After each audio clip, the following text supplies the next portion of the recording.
jangan pernah katakan begini, ikut mazhab apa ikut Nabi. Itu artinya belum belajar.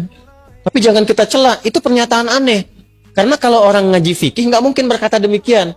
Karena mazhab itu bukan kelompok, mazhab itu yang merangkum, mendokumentasikan berbagai pengetahuan yang bersumber dari Nabi. Cenderung pada sesuatu bahasa Arabnya madzhaba ilaihi.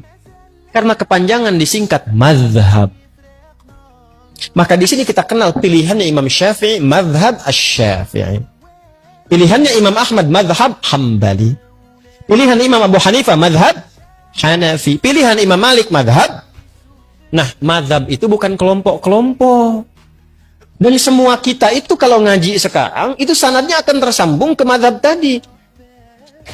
Kenapa? Karena Nabi itu singkatnya gini, Nabi ngajar ada sahabat. Sepeninggal Nabi, sahabat ngajar. Semua diajarkan. Itu zaman Nabi, zaman sahabat, zaman tabi'in, mereka punya kekuatan untuk mengingat. Dan hebatnya hafalan mereka di dalam kepala.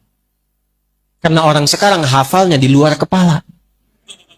Di luar kepala itu belum hafal. Mereka itu hafalnya di dalam kepala. Orang dulu tuh maksiatnya sedikit. Sehingga berkahnya apa? Kekuatan ingatannya panjang. Sekarang tantangan maksiatnya banyak. Dan ingat, maksiat itu salah satu penyebab utama mengurangi kemampuan untuk menghafal. Ingat, maksiat menghilangkan keberkahan.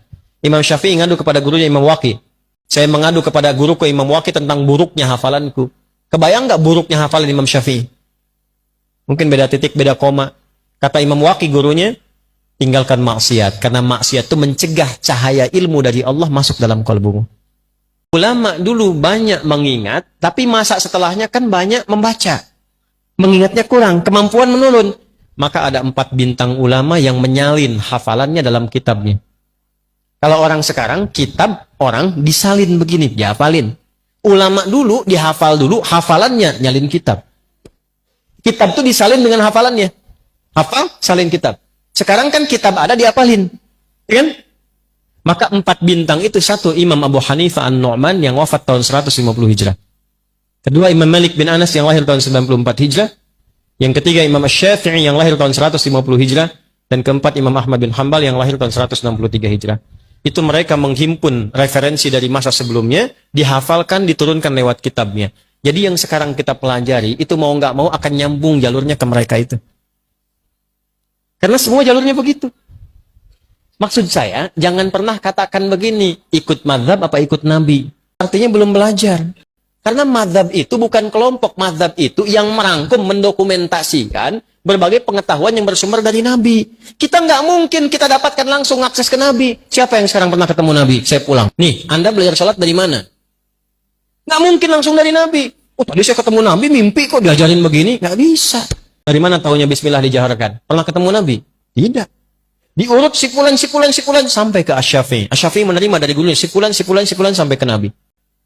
Urutan itu disebut dengan sanad namanya. Di Sahih Muslim ada babul isnad di muqaddimah.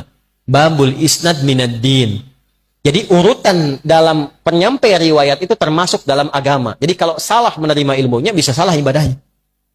Nah, kita punya itu dalam Islam. Nah, dalam hal yang ada perbedaan, yang tidak sama, belajar caranya supaya tidak saling menjatuhkan. Tidak saling mencela dan merasa benar sendiri. Padahal mungkin orang lain punya alasan yang berbeda dengan kita, cuma sumbernya kembali ke Nabi.